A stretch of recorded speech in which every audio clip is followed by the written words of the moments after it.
Welcome to Spotlight on the Arts. Hi, I'm Iris Acker, and I am your host tonight. Today's topic, I always like to have topics. I've called it a Palm Beach theater success story. Isn't that enticing? We'll meet our guests very shortly, but first here's our panel. Michael McKeever, playwright, actor, set designer, I could go on and on. Award-winning actress Karen Stevens. And Bill Hirschman, award-winning theater critic. He gets very upset if I don't give him the award title too. And our guest today is Linda Birdsey, and we're going to talk about the Kravis Center in Palm Beach, and we welcome you, Linda. Thank you. So good to see you here. Nice to see you, It's been a long time. I know. And just share with the audience that Linda and I go back to the Burt Reynolds Jupiter Dinner Theater. It was a mouthful, but was it really? Linda is Marketing and Public Relations Director. And that's what you've been doing all along for years and years now. Years and years. Different theaters. Different theaters. Kravis is lucky to have you. Oh, I feel blessed myself. But focusing on Kravis, very successful. It has been, yes. Because? Because of so many things. Our programming, our education, arts education initiatives that we do. You know, our mission statement, you know, is first and foremost that we bring a diverse arts, international, national, great magnitude arts, and then arts education is right up there. We've had over 2 million school children come through our doors to see performances, and we provide the busing when there's needed. And then we're also a catalyst for economic growth and tourism there in Palm Beach County. So there's, we have a lot that keeps us busy, and that keeps us up there. And we're in our 24th, we'll be celebrating 25 seasons. I'm curious, do the same people go to everything, or you have select, this one likes jazz, this one likes symphonies and theater? Are they all separate, or do they? People will pick and choose. They'll have a collective, like a different shows they may want, a Broadway, a classical. They do mix it up, yes. Well, talk about the scope of what you present. How many individual shows do you schedule or how many different types of shows do you schedule during a year? What number of ticket holders come? How many people pass through your doors during a season? Oh, it's, well, as far as presenting, we're probably over 500, different shows and events that go on there at the Kravis Center. Yes, and through our doors, I would say it's, over, about 500,000 people coming through for various events, that we do. And we do a wide scope of things, from touring Broadway to classical to dance, lectures, various educational things we do. We do workshops for teachers, in the educational realm. Really? Yes. Yeah.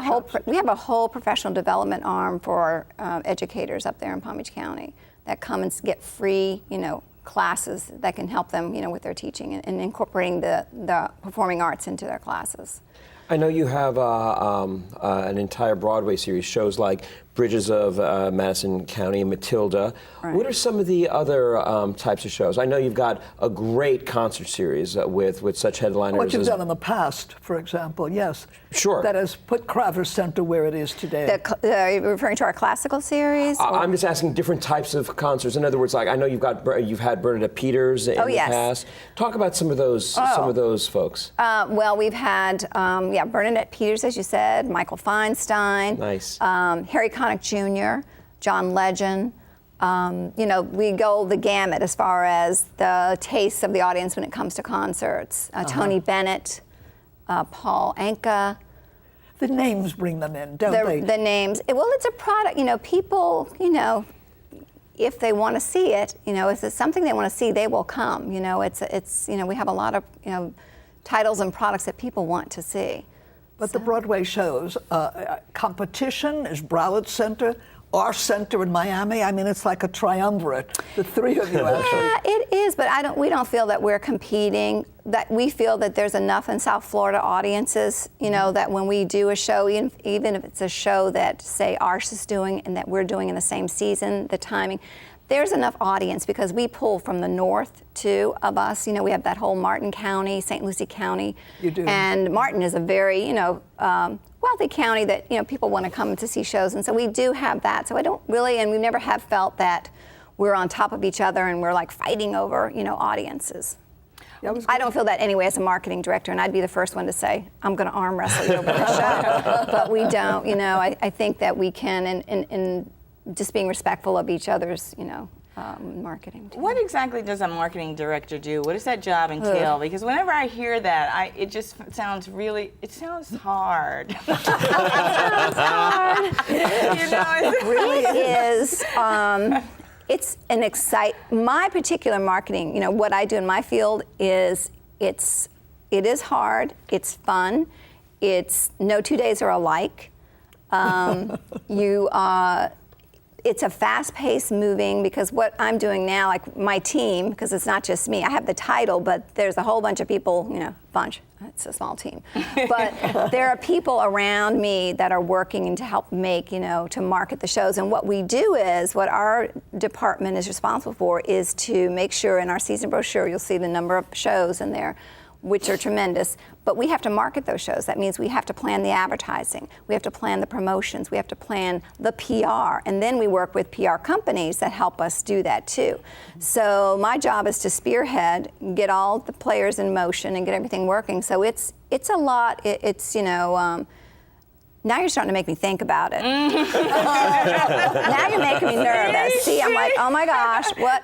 Try not to panic, you know. And but it's very rewarding, you know, when you see those shows go up and people, you know, they come back. I love the show, or I love this, and you get it out there. And marketing, not only, like I say, our shows, the institutional.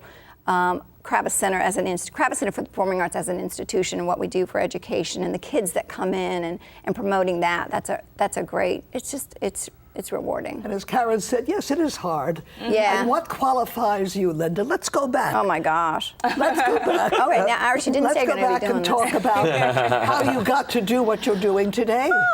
Well, I was a young child, and no, I've been in. I studied theater.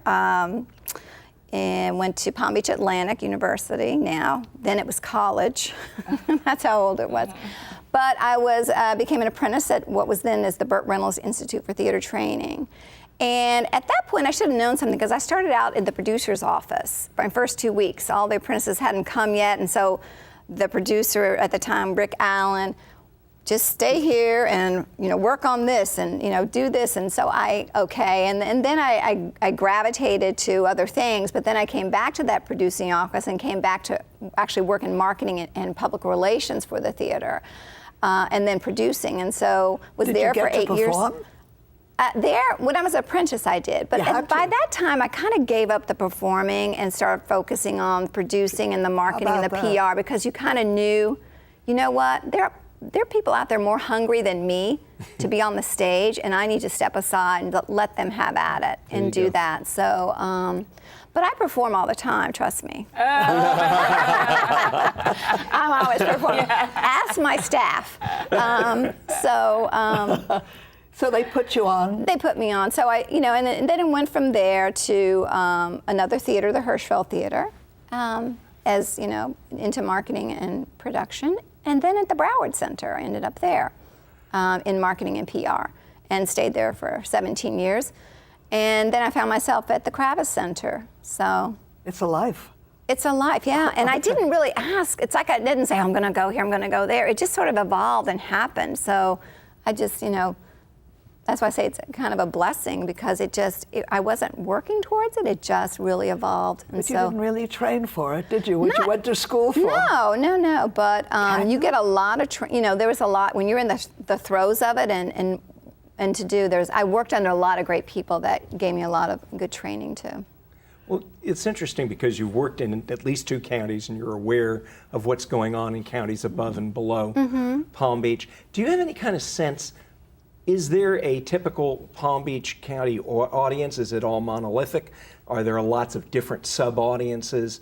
How does as a marketing person, how does the Palm Beach County audience, if such a thing exists, differ from the audiences in Broward and the audiences in Miami-Dade and the audiences up in Martin County and St. Louis? Okay, the Martin St. Lucie is a little tricky, but I can sum it up in just very simply though. All right.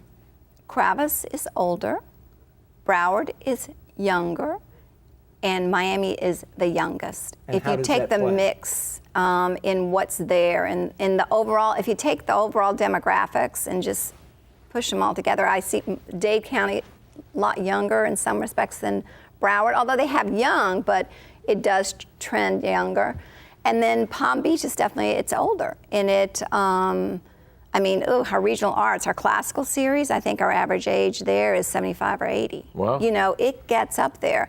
And it just tends to be, especially in the Palm Beach, in the West Palm area, you're going to get an older audience. Now, you go further north, Jupiter and Martin County, in those areas, you're going to get more families, and it tends to be a little younger. But if you just take the whole mix of Palm Beach County and mix them all up, it's the older of the three markets by far. And our programming may at times seem older. I mean, you'll see a lot on our season. You know, we're going to always have the Tony Bennett or the Paul Anka, those staples, because those audiences want that. But we do see as the years are starting to trend, you know, we put in the boomer, the late in boomer, you know, that one that was born in 1964 as opposed to the one in 46, you know, is coming of it. So we're getting, you know, it's transitioning, but it's a process. But we are the oldest of the markets, and you can see that really in our product. But it's a mix, more older than younger. What about the second theater?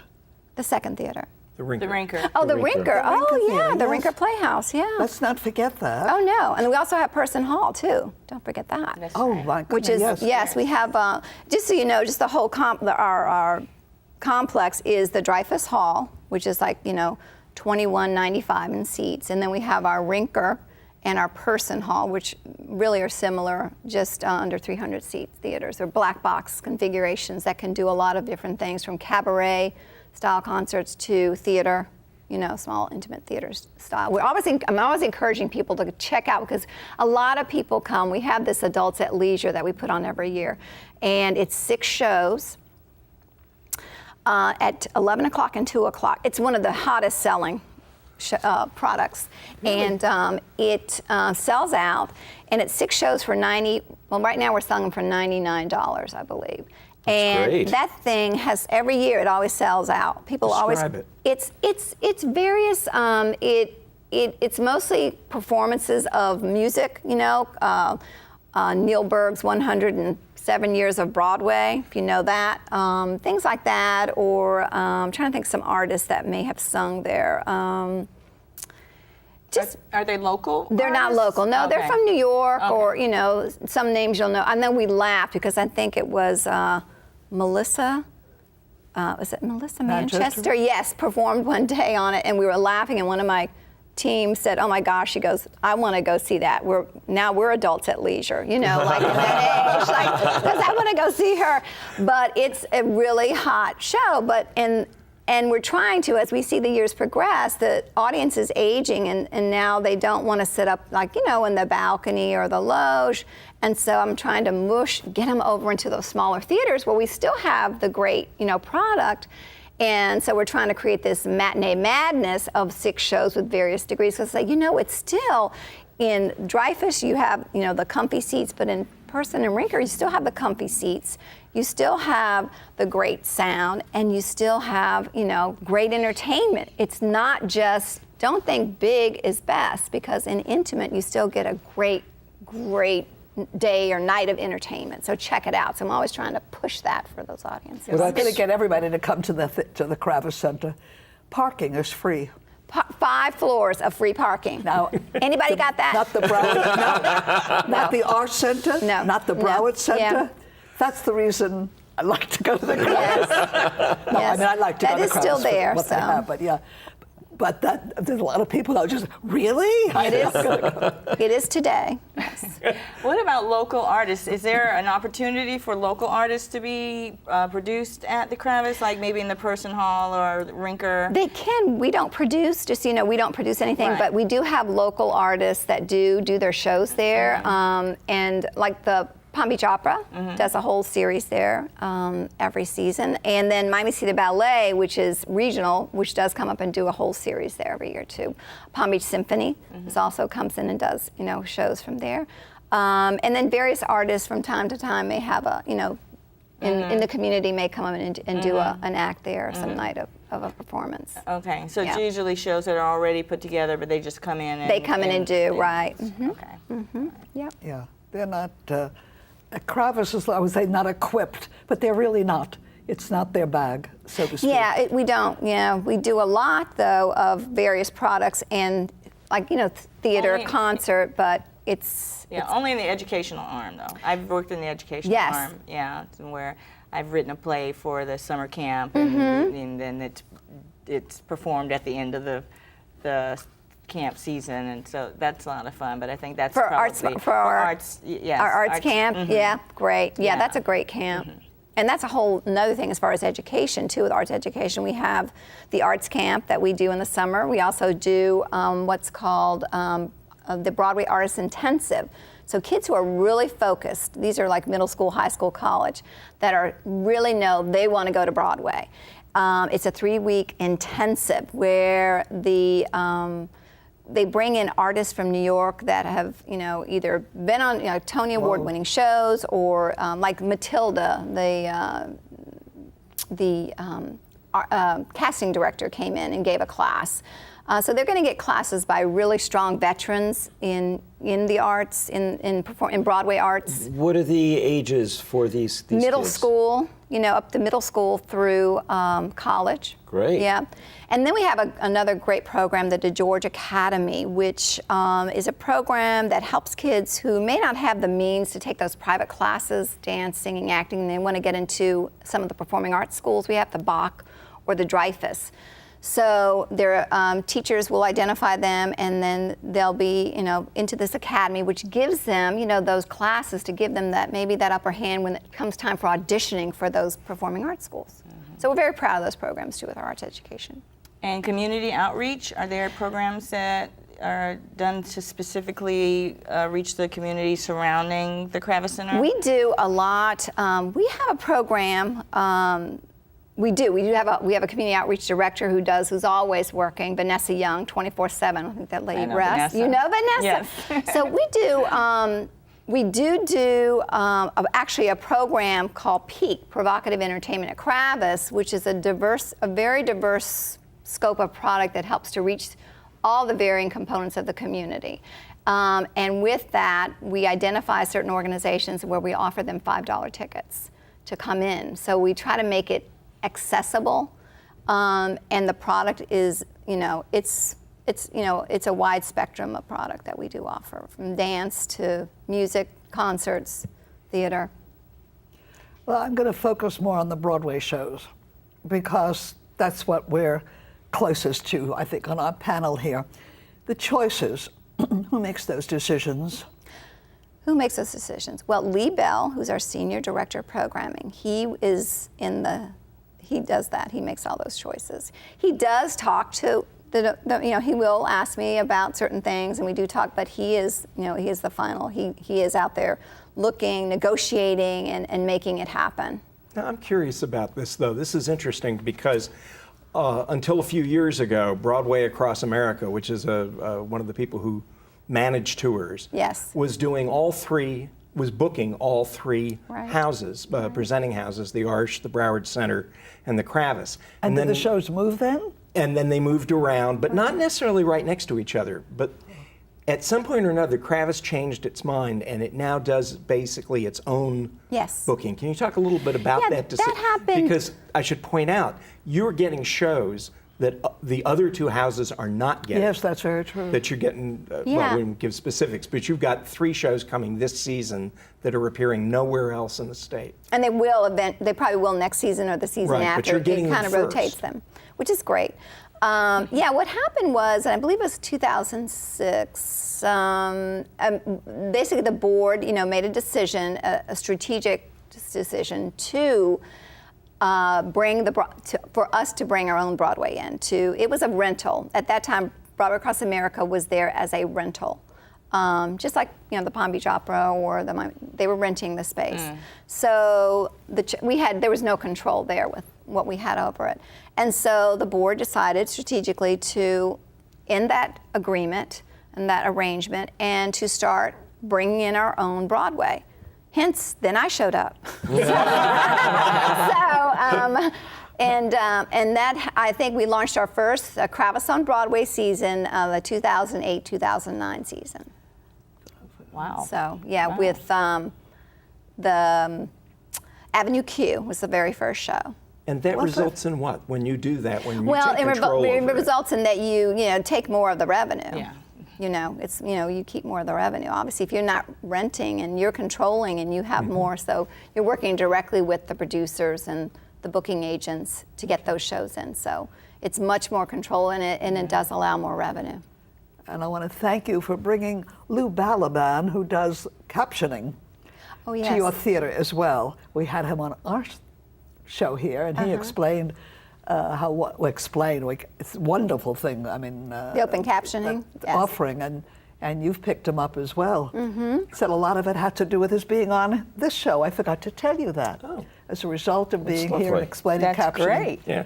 that he's gotten a lot more work. Isn't that wonderful? Just That's as a great. footnote, if we can explain to some of the folks who may not know what we're talking about captioning, how that works in Well, you in the want me theater. to do it, Linda? Okay, are you qualified? If not, I'll. Oh, please take it away.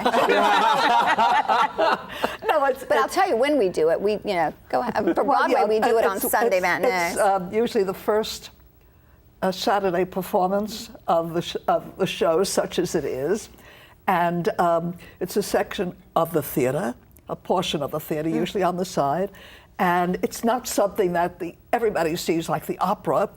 He works with on the side of the stage. There is what would you call this? That where like the a box. captioning, where it comes up. And the audience Screen. has to reserve seats explicitly to say, I want captioning, I want Right. captioning. We hold those They seats, have to too. know, Right. marketing director Linda, they have to know that you have captioning for that show, don't And they? we do promote it. I mean, we have it, and we do get people for the open captioning, yeah. And we hold seats specifically for, anyone who needs, has that, Yeah. and needs It's just that. one performance or show? Yes. Just the one, Right. one matinee, which that audience And we also do prefers. sign language, too, interpret it. We do that on, One performance? Right. One, that's good to know, yes, too. yes. Very good. The matinee on. So, yeah, Sunday. these things are really quite wonderful. I mean, they're bringing in an audience that previously you didn't have. They couldn't hear, and such. What I think is funny, I'll mention, I don't know if it's happened at Kravis, but he says that if the actors improvise and change, he's had it. Because he gets the script. Oh, and yeah? and although he loads goes it, to he goes to shows to preview them before he does it, and he'll go maybe the night before, and then he goes, and that actor goes up in lines, as we say, forgets his lines for our audience, and then everybody covers for him, and he's scrambling through his captioning to find it. Forget it, as far as that. But that should be the worst thing that happens. Absolutely. And I just think it's so wonderful to see you there. And is there anything in the future coming up for Kravis we should know, something that nobody else is doing? Well, we're excited that we have our Marshall and Ogletree. We're getting we have a digital organ. It's Opus 11, and we will, and are the only performing arts center that have this magnificent instrument. Wow. And it's When will it be used? we will start planning, and we'll have organ recitals or organ concerts. We've had one that's appearing with Cameron Carpenter, who's a very famous organist, digital organist, performing at the Kravis Center. So we're very excited about that. That's our new addition because it's where we're kind of blending technology and the arts together. Good. So, Wonderful. I'm glad to hear Kind that. of forward thinking there. Yeah, it's like the only other theater I know that has an organ is Radio City Music Hall. Well, this is a digital organ, so, and check it out, Marshall and Ogletree out of Boston. They've only made, this will be the 11th, so. Wow. Yeah. Wow. So we're very. So you could show silent movies and have an organist playing. Yes. And briefly, do you partner with any other theaters at this time? Do we partner with any theaters? In other words, it automatically moves to another theater, your shows. We have done a couple of things with the theater in, and I would say partner, but with in Stewart. The Lyric? Lyric? Yes. We've done some things. So with you them. know of it, Karen? Mm-hmm. I know of the Lyric, yes. Yes. Okay. Very nice theater. So that what will move there, for example, for those in Stewart, as far as Broadway shows? No. These are small. This is going. If there's anything, it'd be small product. You know, either in a Rinker or a Person Hall that may end up there. To me, the Rinker Theater is Capitol Steps. It's Forbidden Broadway. Broadway, Yeah. sure. Broadway, and Divorce the Musical. Divorce the Musical, or I'm in Reconciliation, the musical. Steve Solomon's products. If you know Steve Solomon, you know Of my course mother's I know. Italian, my father's Jewish, and I'm in therapy. Those kinds of things. Yes. So there's fun, there's music, and there's drama, and you have it And all. dance, too. And you have parking. dance. Oh, and dance in the way. Yeah. We love dance. Yes. Oh, and Linda, I'm so glad to see you again. That's great to see Been you, years, Iris. and Thank you for wonderful, having wonderful me. to have you here, and I'm glad to see what you're doing and getting Kravis on the map. Not that it's not been there before. We were the only thing on the map up there for a long time. Oh, golly. I hope my audience is a first for us. We've never had the Kravis Center on before, so I hope you've learned something about it. Even our panel is nodding their heads. I appreciate that. And you know, I always appreciate you. Our audience is so important to us. So we encourage you to watch us every week. And what else do I encourage you to do? Go to the theater. Oh, and if you want to know what's going on in the theater in South Florida, all you have to do is go to floridatheateronstage.com. Thank you.